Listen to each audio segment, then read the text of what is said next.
Hello, this is Cody with Liquid Laboratory Studio. Today we're going to be doing the 1-year review for the DJI Phantom 4 Pro drone. This wasn't our first DJI drone, but this was our second. I had purchased the Mavic Pro and almost immediately after having issues with it ran down and got this one. We're an independent studio. We purchase our own drones, so we do not work for DJI, nor do they give us products, so we're not endorsing them. We're just giving you an honest feedback from our experience. So let's go into some of the good features. Some of the good features are it has actually the larger camera and it does a better job with compression and codec. So it is a professional drone. You can actually take professional footage. I almost exclusively fly it because when I take a video, I want it to look the best. Another reason I fly this drone is it's actually bulkier and heavier, and it's got a pretty heavy battery, a decent battery, but it's got a lot of flight time. You can get up to 30 minutes with it.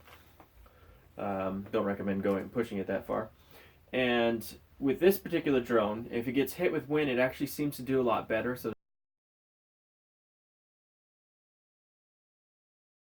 there's a lot less shaking in your footage. Yeah, you could do a lot less cuts. You can do more single shot drone footage. I had one where almost the whole video was just kind of perfect and smooth, and I ran it for 9 minutes just to show that you can actually have smooth straight through pictures. With this drone, it actually has a 6-way collision avoidance system. So you have the visual sensors in the front, visual positioning. It'll tell you, how far away from an object you are, and it'll stop at a certain distances. And you also have them in the back side over here and on the bottom. On the sides here, they have other sensors to keep it from hitting things. So, and on the bottom, you also have your sonar and another set of these visual systems. So there's the 3 sides of those. They're actually a really good feature. Kind of the drawback is when you get too close to objects, it kind of freaks out and it won't go. So you have to kind of take it sideways if you want to nudge out of something, or you could disable it, but what's the purpose of having it if it's not protecting your aircraft? So you can kind of learn techniques to get up and out of a canopy of trees. We've done that before. The visual sensors in this drone actually have saved it a couple times. I've had it flying and miscalculated the height of a tree, and the tree was over 230 feet high, and the app had blacked out, and I couldn't tell what's going on. So instead of it forcing it to go forward, it just sat there at the tree, and it was recording it. Every other tree was less than 100 feet, so we had to bump it up above that amount to get it to go past to continue shooting. So it actually has potentially saved the drone. You did that with a drone without that kind of system, it probably would have hit the tree and you would never seen it again. So another neat thing, crashes. I've actually had technically 0 crashes with this drone. That's another reason I like to fly it. I get it's bulky, and it comes in a big backpack, and it's a bit bulky to go with. I would take it everywhere, but certain countries, this is something people are going to notice. And so, being that it's strong, I've actually been able to land this drone off of cliffs and some less than desirable areas, and even take off from those areas. There was one place I was launching from a cliff. I highly recommend not doing it, but it was in Hawaii, and there's a lot of property rights issues. So I launched it, and the wind was gusting, and it went over, and it was gonna either hit some rocks, tumble off a cliff. So I grabbed it and clobbered it into a bush and kind of pushed it down. And I was able to do that. One of these blades whacked me in the finger. My finger got cut pretty good. The funny thing was, after I shut it down, the blade was fine. It was in good shape, and you could still use it to fly. So even with scratching a few things, these blades are very robust. Compared to the Mavic Pro, where the blades are just super brittle, where you can just twist them and break them. I mean, this is flexible. I could do that and put it back on and fly. So the one technical crash, it wasn't even a crash. It was, so what was happening, we were landing on a piece of wood, a piece of driftwood, to get it on the beach. Because when you land something like this on the sand, it throws sand up in it, and it's a mess, and this camera here could get scratched. So it was landing on a platform. The drone was coming in, and it was lined up in the middle, and when it went to land, it shifted itself because it's an auto land, and it came down on the edge of the platform. When the blade shut down, it tipped over, and touched the sand. Sounds very minor, but actually it ended up being a major issue. It got sand inside one of these motors, and we'll have a video probably later on how to fix that. But it got sand in one of these motors, and I had to find a way to blow it out because you can hear it scratching. And having debris in here scratching could break down one of these motors and potentially risk your drone falling out of the sky. No one wants that to happen. So I was able to clean it out and have had successful flights with it. So no real issues there. The one major drawback with this one is this gimbal.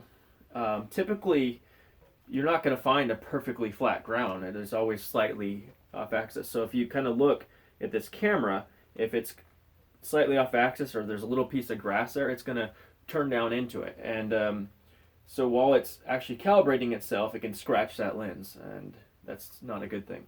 So it is kind of a drawback. It also comes with advantage. So one thing I do is I hold it up, I let the camera go through its cycle test, and then I'll set it down, and then I'll let it level off, let the IMU go for its test, and then we'll launch it, let it hover, let it get its home lock, and go through its test. Then we'll fly off. So the camera being able to rotate down and in this position is actually a really, really great feature. For filming overhead, the Mavic doesn't really have that kind of a feature because it can barely turn itself down, and it also has its whole body behind it, so you actually really can't see what's below the drone. This one has a wide angle lens, and you can really see what's below it. So if you were ever in some sort of an emergency, this drone would be more successful at coming down. I had a Mavic Pro get pinned inside some tree branches, and it could do nothing but crash. This one would have been able to kind of pilot through in the auto land feature, and it could have easily made its way down with a camera position like this. So that's definitely a plus on this one. And with these blades, I mean, it could have cut through the little branches even, except for thick ones, of course, but it might have even bounced off and made its way down to the ground safely. So as far as a drone goes, I'm pretty impressed with the Phantom 4 Pro. There are some drawbacks. Some of the drawbacks are it's huge. And it may look not too big, but when you're trying to take this thing out and put these blades on it, it takes up like 1.5 feet in diameter. Like, it takes up a lot of space. You need a lot of room. You know, I recommend like a 10 foot at least, 10 or 15 foot diameter to launch it. So it takes a lot more room. You can't fly it indoors. I wouldn't recommend doing that with the other ones anyway, because if they hit one item, they'll crash and be broken. And the really big drawback, so they're making quieter drones, like the some of the new drones are coming out with, like DJI has the Platinum, which is 4 decibels quieter than the Mavic Pro.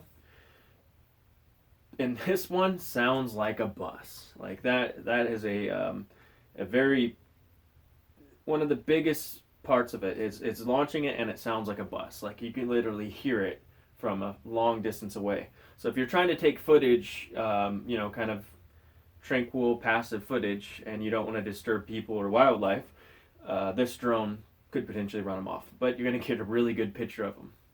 So the pros and the cons. Yes, it does sound like a bus.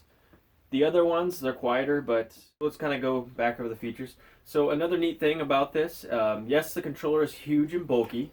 It fits around your neck, but eventually it kind of strains your neck even with the lanyard.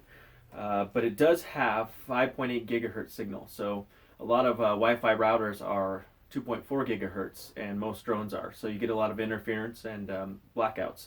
So with this one, you can actually have it in 5.8 gigahertz and be able to cut through, or some of those urban areas with a lot of Wi-Fi, and get a better signal, and you know, at a higher gigahertz too. So it's another neat feature with this one.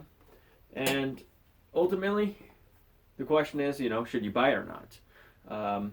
We got this one in particular because it's a professional version. We have the Mavic Pro, but the Phantom 4 Pro takes a better picture, and that was the actual purpose and intention of a studio, is to take more aerial footage in professional 4K formats.